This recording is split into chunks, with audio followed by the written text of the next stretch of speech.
Question number 20. Simplify. So we have 1 over a minus 1 over b all over 1 over a plus 1 over b. First step, let's combine these top fractions. And to do that, we're going to need a common denominator. And the least common denominator in this case will be a times b. So just ab. And how can we get that? Well, I can multiply the first fraction by b over b and the second by a over a. So b times 1 is b. B times a, I'll just write ab, right, because that's equivalent to a times b, which is the same, of course, as b times a. And we're subtracting 1 times a over b times a, ab again. Remember, b times a is equivalent to a times b, and I'll just write that as ab. Like that. Okay. Now, same thing down at the bottom. To combine these fractions, we will need a common denominator, which will be the same, ab. So now let's multiply the first fraction by b over b, and the second by a over a. So, b times 1, b, over b times a, ab, plus 1 times a, over b times a, ab. Okay, now, combining these fractions,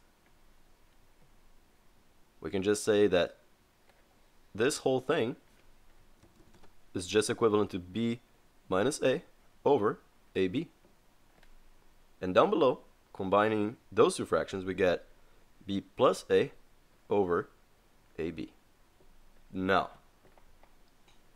next step, let's just copy down the top fraction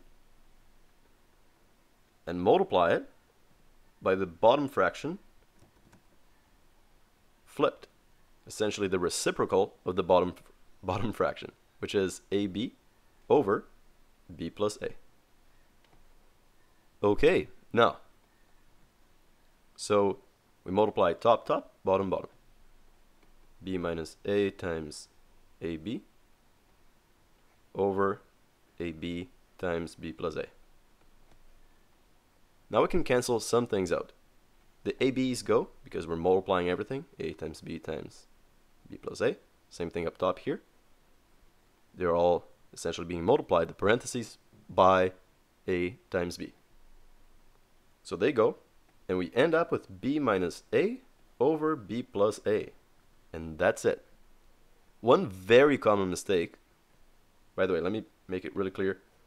This is as far as we can go. A very common error would be to say, oh, look at this. I can factor out the b's, or sorry, I can cancel them out. Get a 1 here, a 1 there. Cancel the 8. No, you can't do that at all. So let me just completely erase it, not to confuse anyone. And why can't we do that? Well, because we're essentially subtracting, right, b minus a, b plus a. If we were multiplying instead of subtracting and adding, then we could cancel them out. But that is not the case, so we're done. The answer is b minus a over b plus a.